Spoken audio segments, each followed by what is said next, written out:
Hi, this is Mateen रजा और हमारे साथ आज हैं अथर और परी। हम इनको लेके आए हैं क्योंकि उन्होंने कुछ ऐसा काम किया है जो बाकियों ने नहीं किया है। इन्होंने टॉप किया है अपनी क्लास में, खासकर संजय ट्यूटोरियल से। ये आपको बताएंगे कि इनका कितना कितना नंबर आया था, स्पेशली अकाउंट्स, इकोनॉमिक्स और बिजनेस में। मेरा अकाउंट्स में 98, इकोनॉमिक्स में 97 और बिजनेस में 97 आया था। मेरा इकोनॉमिक्स में 97, बिजनेस में 94, अकाउंट्स में 93। सबसे पहले आप बता दें आप कौन से स्कूल से हैं? DPS winner. आप कौन से स्कूल से हैं? DAV Dudhichua. DAV Dudhichua, okay. अलग अलग स्कूल से हैं बट कोचिंग इनकी सेम थी, एमजे ट्यूटोरियल। सबसे पहला क्वेश्चन ये है कि कितने घंटे पढ़ना चाहिए ऑन एन एवरेज? बहुत सारे पेरेंट्स ऐसा बोलते हैं कि यार बहुत पढ़ना चाहिए सर, 5-6 घंटे तो पढ़ना ही चाहिए। तो आप कितना पढ़ते थे ऑन एन एवरेज? कितना पढ़ते थे एग्जाम के टाइम पे? ऑन एन एवरेज 2 घंटे। 2 घंटे। आप कितना पढ़ते थे ऑन एन एवरेज? 2.5-3 घंटे ऑन एवरेज। 2.5-3 घंटे। 2 या 3 घंटे इनफ गाइस, आपको ज्यादा पढ़ने की जरूरत नहीं है। पढ़ने के साथ साथ आप और क्या करते थे? कौन सा गेम खेलते थे या नहीं खेलते थे? मैं खेलता था बास्केटबॉल दिन में 2 घंटा। दिन में 2 घंटा गेम भी खेल रहा है, मतलब जितना पढ़ रहा उतना खेल भी रहे हैं। ओके, आप कौन सा गेम खेलती थी? मैं गेम तो नहीं खेलती था, लेकिन सीरियल वगैरह, कार्टून वगैरह देख के माइंड फ्रेश करती थी। अच्छा, तो आप सीरियल एंड कार्टून वगैरह देखती थी, माइंड फ्रेश करती थी, गेम नहीं खेलती थी। मोस्टली लड़कियां गेम नहीं खेलती हैं, बट कोई बात नहीं, आप कोई भी एक्टिविटी कर सकते हो जिससे आपका माइंड फ्रेश हो सके, because it's really adds a lot. जब आप कुछ खेलते हो, कुछ देखते हो, तो आपका माइंड रिफ्रेश होता है। बस पढ़ाई पढ़ाई पढ़ाई एफिशिएंसी कम कर देता है। सिर्फ आप नहीं पढ़ सकते, हाँ एग्जाम के टाइम पे आप पढ़ सकते हो क्योंकि उसका प्रेशर अलग होता है, आपको रिवाइज करना होता है। तो आप एग्जाम के टाइम पे कितना पढ़ते थे?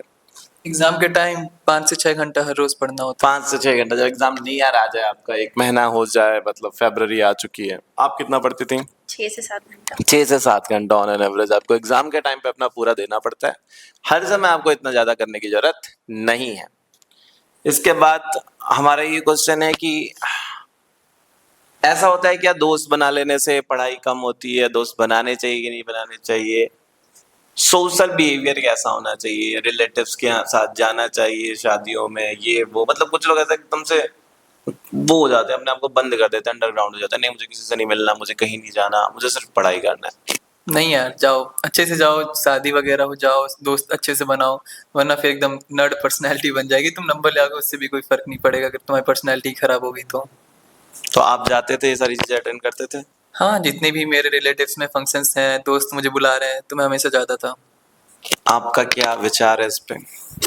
फ्रेंड्स तो बनाना चाहिए, उनसे ही मोटिवेशन मिलता है पढ़ाई करने में। फ्रेंड्स बनाने चाहिए, रिलेटिव्स के पार्टीज में जाना चाहिए, मतलब सोशल बिहेवियर आपका अच्छा होना चाहिए। ऐसा नहीं कि आप एक डब्बे में घुस गए हो, क्योंकि इससे भी आपको बहुत कुछ सीखने को मिलता है। और क्या इन सारी चीजों का असर देखने को मिलता है आप एग्जाम्स में? उन सारी चीजों की वजह से भी आपका दिमाग खुलता है और आप कुछ अच्छे से लिख पाते हो। और माइंड फ्रेश रहता है, फिर आके ज्यादा अच्छे से उस पर फोकस हो पाता है पढ़ाई पे। यानी कि हमें ये सारी एक्टिविटीज के साथ ही काम करना चाहिए। अगर आप बहुत अच्छा कुछ ले भी आओ इसको छोड़ के, तो वो खुशी उतनी बड़ी नहीं होती है। जर्नी आपकी अच्छी होनी चाहिए। लास्ट में क्या मतलब निकला, आप 1-2 नंबर एक्स्ट्रा ले भी आए तो आपने तो कुछ किया ही नहीं। मे बी आप रिग्रेट करना स्टार्ट कर दो। हाँ, 1-2% तो सेक्रीफाइस कर ही सकते हैं अगर आपकी जर्नी अच्छी हो पा रही है, आपका पर्सनैलिटी बिल्ड हो पा रहा है, आपके पास कोई स्किल है गेम की, तो 1-2% कम आ जाए तो उतना चलता है। एक क्वेश्चन मेरा ये था कि कुछ लोग ऐसा होते हैं कि देखिए 90% तक लाना आसान होता है, फिर 90 से उसके ऊपर लाना 94 तक वो थोड़ा सा मुश्किल होता है। मतलब आपने बोला 2 घंटा पढ़ के आप लोग का 92-93 आ गया, लेकिन अब इसी को अगर पूरा 99 लाना है, 2-3% और बढ़ाने हैं, उसके लिए आपको 12-12 घंटे पढ़ना पड़ रहा है। तो 2 की जगह 12 घंटे पढ़ना पड़ रहा है। हर तरह की बुक्स पढ़नी पड़ रही है। तो सिर्फ वो 2-3% एक्स्ट्रा लाने के लिए आप पूरी अपनी जिंदगी लगा दो, ये कहाँ तक सही है? बिल्कुल सही नहीं है। अगर सिर्फ 2-3% बढ़ाने के लिए आप पूरा दिन घर में ही बैठ रहे हो, कुछ खेल नहीं रहे हो, अपने दोस्तों से मिल नहीं रहे हो, तो ये बहुत गलत बात है। ओके, यानी कि 90% 2 घंटे के साथ इज मोर गुड देन 12 घंटे विथ 98% के साथ। आप सहमत हैं इस बात से? हाँ, बिल्कुल सहमत है। क्योंकि यार सिर्फ पढ़ाई तो नहीं होती, बाकी की सारी चीजें भी तो करनी होती है। ठीक है, इसके बाद हमारा ये क्वेश्चन है कि मोस्टली लोगों का डाउट रहता है कि लिखे कैसे एग्जाम्स में, थ्योरी के क्वेश्चंस कैसे लिखे, मोस्टली ये डाउट रहता है।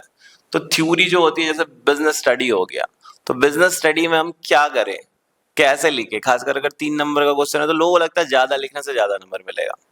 तो 3 नंबर के क्वेश्चन के लिए आपने कितना लिखा था? आपका 97 नंबर आया था। अगर 3 नंबर का क्वेश्चन है तो हाफ पेज से थोड़ा ज़्यादा, मतलब पूरा पेज भी नहीं भरना, हाफ पेज से थोड़ा ज़्यादा लिखो। और मतलब फालतू की चीज़ें मत लिखो। एग्जामिनर को ये एहसास मत होने दो कि हम लोग जानबूझ के बस भर रहे हैं पेज, ठीक है? ओके, आप कितना लिखती हैं 3 नंबर के लिए? 5 to 6 lines. NCERT के keywords important और examples. अच्छा, एनसीईआरटी के कीवर्ड्स इंपॉर्टेंट और एग्जांपल, यानी आप बोलना चाहते हैं कि अगर हम सही चीज लिखें तो कम ही लिखना होता है, ज्यादा लिखने की जरूरत है नहीं। ये मुझे बताएं कि एनसीईआरटी पढ़ना जरूरी होता है कि नहीं होता है? जरूरी होता है। एनसीईआरटी पढ़ना जरूरी होता है, आपने पढ़ा था हाँ और उसी की कीवर्ड्स लिखे थे। हाँ। आपने एनसीईआरटी से तैयारी की थी?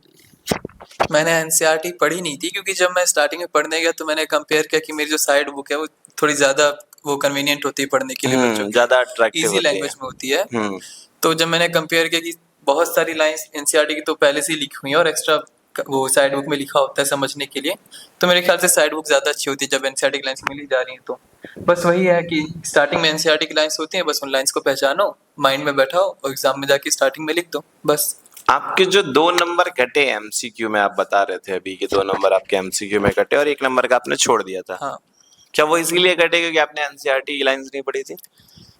मैं इतना क्लियर नहीं हूँ कि एनसीईआरटी ना पढ़ने की वजह से मेरे एमसीक्यू कटे, लेकिन हाँ हो सकता है, क्योंकि एनसीईआरटी में बहुत सारी ऐसी लाइंस होती हैं जो कंफ्यूजिंग होती है। जैसे 2 कंसेप्ट हो गए, बहुत मैचिंग कंसेप्ट्स भी होते हैं बिजनेस स्टडीज में, वो सिर्फ एनसीईआरटी की लाइंस पढ़ोगे तभी नंबर मिलेंगे, क्योंकि उसमें कोई लॉजिक ही नहीं होता, बस रटना होता है। तो एक बार एनसीईआरटी लास्ट में पढ़ लो। यही चीज मैं भी व्यूअर्स को बताना चाहता हूँ कि एक्चुअली में एनसीईआरटी पढ़ना तो चाहिए लास्ट में, क्योंकि कुछ ऐसे कंफ्यूजिंग चीजें रहती हैं जो एज इट इज वहीं पे लिखी होती है, लेकिन आपको पूरे पढ़ने की जरूरत नहीं है। आप अपनी मेन बुक जो है उसको पढ़ो और उसके बाद 2-3 ऐसे चीज दिखेंगे, यार ये तो बिल्कुल सेम लग रहा है, इसके लिए क्या करें, उसको जाके आप एनसीईआरटी से पढ़ लो, क्योंकि वही एज इट इज लाइन वहां पे उठ के आएगी। तो सारा ना पढ़ो, जो कंफ्यूजिंग पार्ट है उसको एनसीईआरटी से जरूर पढ़ लो लास्ट में जाके।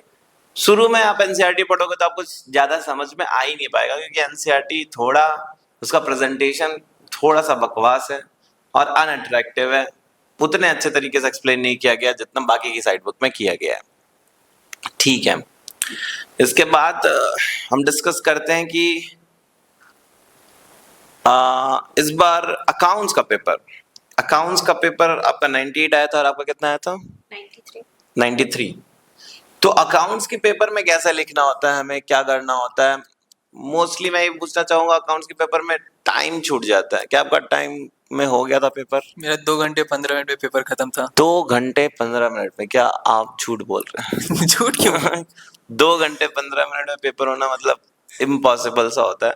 नहीं, पेपर इस साल मेरे ख्याल से, बाकियों का नहीं पता, पर मुझे लग रहा था कि हाँ सब बुक से आया है, मैं पहले से क्वेश्चंस देख रखा था, वैसे क्वेश्चन सेम थे, अमाउंट्स बस अलग होते हैं, और मुझे लगा कि कर सकते हैं, आराम से हो जाएगा। 2 घंटे 15 मिनट में हो गए थे।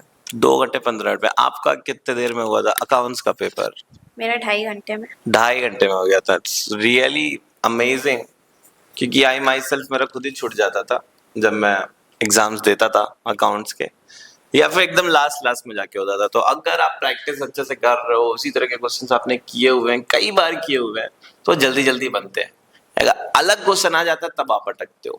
तो जितनी ज्यादा आपकी प्रैक्टिस होगी तो आपका टाइम पे बिल्कुल हो जाएगा। बहुत सारे बच्चे पूछते हैं ये टाइम पे हो पाएगा कि नहीं हो पाएगा, तो अगर 2 घंटे 15 मिनट में हो जाए ऐसा मतलब टाइम पे तो हो ही जाएगा, छूटने तो नहीं वाला। आपने कितनी प्रैक्टिस की थी इसकी, अकाउंट्स की कैसे प्रैक्टिस की थी? अकाउंट्स की प्रैक्टिस तो हाँ, हर दिन कम से कम 1 घंटा तो अकाउंट्स को दे ही दो। मतलब अगर 2 घंटा पढ़ रहे हो तो आधा घंटा 1 घंटा प्रैक्टिस कर सकते हो क्वेश्चंस की। कितने बार रिवीजन हो गए थे हर एक टॉपिक? हर एक रिवाइज टॉपिक कितने के बार हो गए मैंने थे? रिवीजन हो गए थे 4-5 बार, करी हो ही गए थे। 4-5 बार रिवाइज हो चुके थे हर एक टॉपिक। आपने कितने बार टॉपिक को रिवाइज किया था? मैं तो 5-6 बार रिवाइज कर. 5-6 बार सारे टॉपिक्स को रिवाइज कर लिया था। मतलब आपको इतने बार रिवाइज करना पड़ता है तब जाके ये स्पीड आती है। मैं ये बोलूंगा, कुछ लोग बोलोगे अरे अच्छा 2 घंटे 15 मिनट में हो जाता है, आपका तभी हो सकता है जब आपने इतने बार रिवीजन किया होगा। एक बार किसी ने किया है उसका नहीं हो सकता, क्योंकि वो माइंड में बनेगा ही नहीं। कम से कम एटलीस्ट मैं तो खुद मानता हूँ 3 बार तो आपको रिवीजन करना ही पड़ेगा, उससे कम रिवीजन अकाउंट्स में नहीं चलेगा। तो आप 1 घंटे रोज अकाउंट्स को दें। बात करते हैं इकोनॉमिक्स की। अच्छा नहीं, अकाउंट्स में एक चीज और मुझे पूछ रहा था, वर्किंग नोट कितने बनाने पड़ते हैं? वर्किंग नोट टीचर्स स्कूल में मैं भी जानता हूँ बहुत प्रेशर देंगे कि वर्किंग नोट पूरा अच्छे से लिखो, पूरा अच्छे से लिखो। नहीं जरूरत है, मैं खुद आधा आधा वर्किंग नोट छोड़ गया था, कई क्वेश्चन में मेरा दिमाग खराब हुआ था, बीच पेपर में मैंने लिखा भी नहीं है वर्किंग नोट। ठीक है ना, तो उसका ज्यादा प्रेशर मतलब वर्किंग नोट बस इतना लिखाओ कि जितने में जो क्वेश्चन चेक कर रहा है वो भी समझ जाए कि बच्चे को आता है पूरा क्वेश्चन। वर्किंग नोट की जरूरत नहीं पड़ेगी इसको, थोड़ा सा वर्किंग नोट लिखो हर क्वेश्चन में बस। आपके 2 नंबर कहाँ कटे थे? मेरे 2 नंबर मैं जानता हूँ मेरे कौन से एमसीक्यू में कटे थे। जो 100 में 100 के लिए अकाउंट्स में ट्राई करता है, मैंने भी ट्राई किया था, बहुत ट्राई किया था। छोटे से छोटे टॉपिक पढ़ो, एकदम छोटे टॉपिक भी घुस के पढ़ो। अगर कोई टॉपिक ऐसे कि बहुत आसान है तो इग्नोर मत करना है, क्योंकि मैंने वो टॉपिक इग्नोर किया और मेरे 2 नंबर उन्हीं टॉपिक्स में कटे, क्योंकि एग्जाम का प्रेशर इतना होता है उधर बैठने के बाद कि वो आसान टॉपिक दिमाग से चला जाएगा अगर नहीं पढ़े हो तो। हम्म ओके, इकोनॉमिक्स की बात करते हैं हम लोग। इकोनॉमिक्स में क्या करना पड़ता है? तो 2 पार्ट होते हैं इकोनॉमिक्स में, इंडियन इकोनॉमिक्स और मैक्रो इकोनॉमिक्स। तो इंडियन इकोनॉमिक्स में आपने कैसे तैयारी की थी बताइए, क्योंकि वो पूरा थ्योरी होता है। तो मैंने नोट्स बनाए, उसके याद किए और उसके प्रैक्टिस किए क्वेश्चंस। नोट्स बनाए, याद किया और उसको प्रैक्टिस किया। तो मुझे ये लगता है कि उसमें जो क्वेश्चंस आते हैं एज इट इज बुक से आते हैं या फिर अपने कॉमन सेंस से क्वेश्चन आते हैं? क्वेश्चन कैसे कॉमन सेंस आते हैं? बुक से कितने आते हैं, कितने परसेंट बुक से आते हैं? 2-3 क्वेश्चन ही आते हैं, मतलब 10-20-30%। 70% कॉमन सेंस से क्वेश्चन आ रहे हैं जो हैं उसी टॉपिक के। हाँ, बस हाँ, केस स्टडीज टाइप से हैं, थोड़ा अलग टाइप से हैं, टॉपिक वही है। ऐसा नहीं है कि उसके पीछे का क्वेश्चन याद करके चल जाओगे तो हो जाएगा। हमको बुक पढ़ना जरूरी है, बुक पढ़ना जरूरी है। ओके, मैक्रो इकोनॉमिक्स में कैसे क्वेश्चंस आते हैं, अगर आप बता सके मैक्रो इकोनॉमिक्स को कैसे तैयारी किया था आपने? मैक्रो इकोनॉमिक्स में तो क्या कहते हैं, नेशनल इनकम वाला क्वेश्चन तो सबको पता है कि आता ही है 5 नंबर का, तो वो उसमें 85 मेरे ख्याल से क्वेश्चंस होते हैं बुक में। वो 85 अगर 50 भी कर लिए तो तुम्हारा 5 नंबर पक्का है कि आ जाएगा, क्योंकि इसमें डिफिकल्ट नहीं देता ज़्यादा। ये नहीं कि ज़्यादा से ज़्यादा नाम बदल देगा।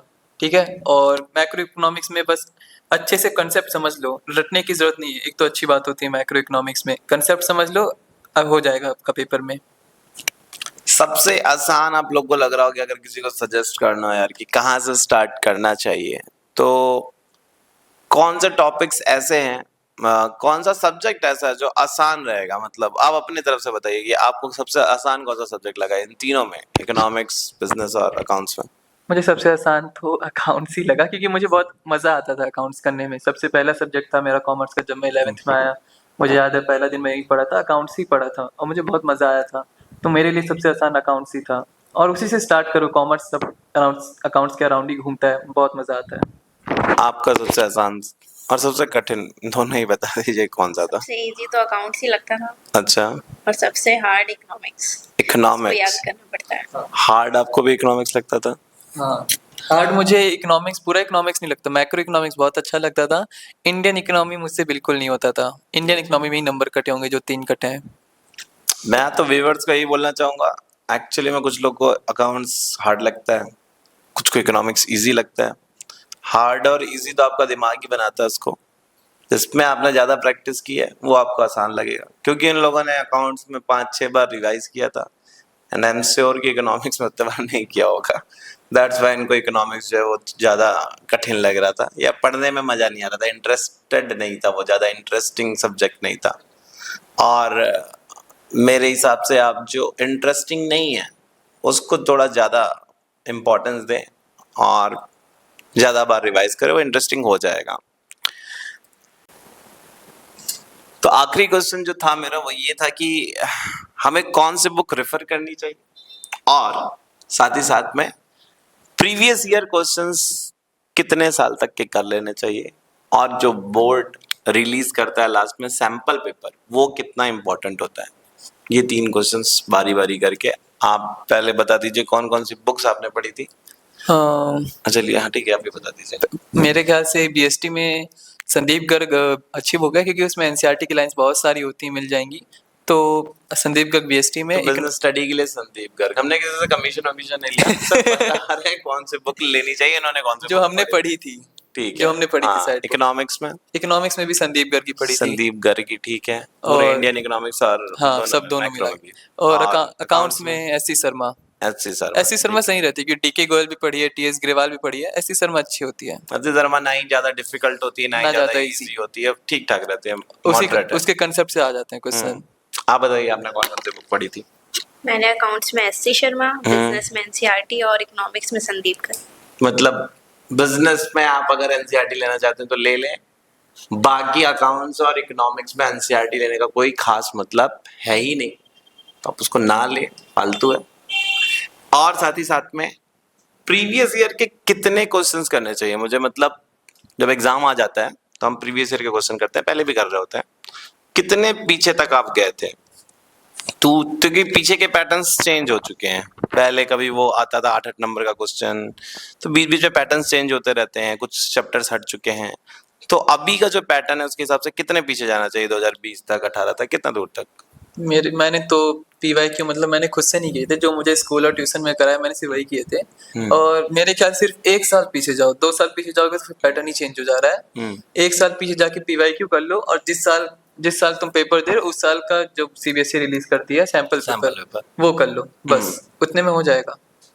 आप बताइए। 2 साल का प्रीवियस ईयर और 2 साल का सैंपल पेपर भी कर सकते हैं और करंट ईयर का भी सैंपल पेपर। करंट ईयर का सैंपल पेपर, 2 साल का सैंपल पेपर प्रीवियस वाला जो सीबीएसई ने दिया है, और जो पिछले 2 साल के 3 साल तक के, मेरे हिसाब से मैं जहाँ मानता हूँ पीवाईक्यू तो आपको 2020 तक के कर लेने चाहिए। जो सब चैप्टर हट गए हैं वो हटा दो, जो साले हैं वो अलग कर लो, ठीक ठाक रहते हैं, बट उसके पीछे मत जाओ, बहुत ओल्ड फैशन के हो जाते हैं। बट 2020 तक आप जा सकते हो, 5 साल तक जा सकते हो। लास्ट क्वेश्चन ये भी है कि लास्ट टाइम पे ना सब लोग वो खरीद रहे होते हैं कि कोई सी बुक ओसवाल, और किसी को डिफेम नहीं कर रहा हूँ, अरिहंत, ऐसे करके बहुत सारे एडिशन आते हैं जिसमें एक सैंपल पेपर जो सीबीएसई का ही रहता है उसी पैटर्न में 10 टो पेपर बना के वो दे देता है और लोग वो सॉल्व कर रहे होते हैं। वो मुझे पर्सनली तो बिल्कुल ही पसंद है नहीं, क्योंकि वो वही एक ही पेपर को 10 कॉपी करके अलग अलग क्वेश्चन बस नंबर बदल के दे देता है। आपने से इसमें से कितने लोगों ने किया था? आपने किया था वो? नहीं, वो प्योर टाइम वेस्ट है, पूरा बुक प्योर टाइम वेस्ट है, वो नहीं करना चाहिए। इससे अच्छा तुम क्वेश्चन कम प्रैक्टिस करो, अपने कॉन्सेप्ट बिल्ड करने में ज्यादा टाइम दो, क्योंकि अगर कॉन्सेप्ट बिल्ड करोगे गलती से पेपर में दूसरे पैटर्न के क्वेश्चन आ गए तुम फिर भी अटेम्प्ट कर लोगे। अगर तुम क्वेश्चन पे ही डिपेंड करके गए हो कि यही टाइप के क्वेश्चन आएंगे और चेंज हो गया पैटर्न, तो तुम्हारी पेपर में लंका लग जाएगी। नहीं, इस तरह के शब्दों का इस्तेमाल मतलब नहीं, अच्छा नहीं जाएगा पेपर। ठीक है, आप बताइए। सैंपल पेपर मैंने भी नहीं करे हैं, सैंपल पेपर नहीं किया था कोई, और सवाल आ रही है? क्वेश्चन ही बार-बार किए हैं। अच्छा, बुक के क्वेश्चन ही बार बार किया, सीबीएसई का सैंपल पेपर किया है, प्रीवियस ईयर का 1-2 साल का किया है। इस तरह के बुक्स खरीदने की कोई जरूरत है नहीं, कोई जरूरत नहीं, फालतू लोग अपना टाइम वेस्ट करते हैं। जो आई थिंक व्यूअर्स सुनना चाहेंगे वो ये है कि सीयूईटी की जो तैयारी होती है उसके लिए क्या अलग से प्रिपरेशन करनी पड़ती है कि 12th क्लास में जो पढ़ा है वो इनफ है? 12th क्लास में जो पढ़ा है इनफ तो है, लेकिन जो बीच में 2 महीना मिलता है, प्लीज टेक सीयूईटी सीरियस, क्योंकि मैंने नहीं लिया। तो जो अलग सब्जेक्ट होते हैं जैसे जीएटी हो गया और क्या कहते हैं इंग्लिश हो गया, इंग्लिश में तो अपार सिलेबस है, वो तो बहुत ज्यादा सिलेबस है। और क्या कहते हैं, अगर बाकी 3 सब्जेक्ट तो आपके सब्जेक्ट के होंगे तो आपसे बन जाएंगे, लेकिन जीटी और इंग्लिश प्लीज इन दोनों को सीरियस लो, वरना बहुत गंदा कटता है मार्क्स। आप बताइए, अपने सीयूईटी की अलग से तैयारी की थी? मैंने घर पे ही की थी, 12th का बार-बार वही रिवीजन किया था, वही आया था। बस जो 2 सब्जेक्ट रहते हैं जीटी और इंग्लिश, उसकी तैयारी कर सकते हैं अलग से। मेरा भी यही मानना है कि जीटी, अगर आप जीटी पेपर करने वाले हो तो उसकी तैयारी आप साल के शुरू से करते रहो, बाकी चीज की और इंग्लिश की भी करते रहो। अकाउंट्स, इकोनॉमिक्स, बिजनेस, इसकी आपको कोई अलग से तैयारी नहीं करनी पड़ती, 1-2 चैप्टर अलग रहते हैं, वो लास्ट में आप 1 महीने में कर सकते हो। बाकी जो 12th में पढ़ रहे हो एज इट इज पेपर आता है और आपका सीयूईटी में एक अच्छा प्रिपरेशन हो जाएगा और आपको अच्छा कॉलेज मिल जाएगा। आई होप आपको अच्छे कॉलेज मिल जाए, वो जो आपने सोचे हैं, डीयू और जो भी आपने सोचा है बीएचयू। से बात करने के लिए शुक्रिया, और आपकी गाइडेंस से मैं चाहूँगा आगे के बच्चे भी और अच्छा करें और इस बेंच में और नए नए बच्चे आते जाएं जो अपनी गाइडेंस से आगे के बच्चों को मार्गदर्शन दे सके। Thank you very much.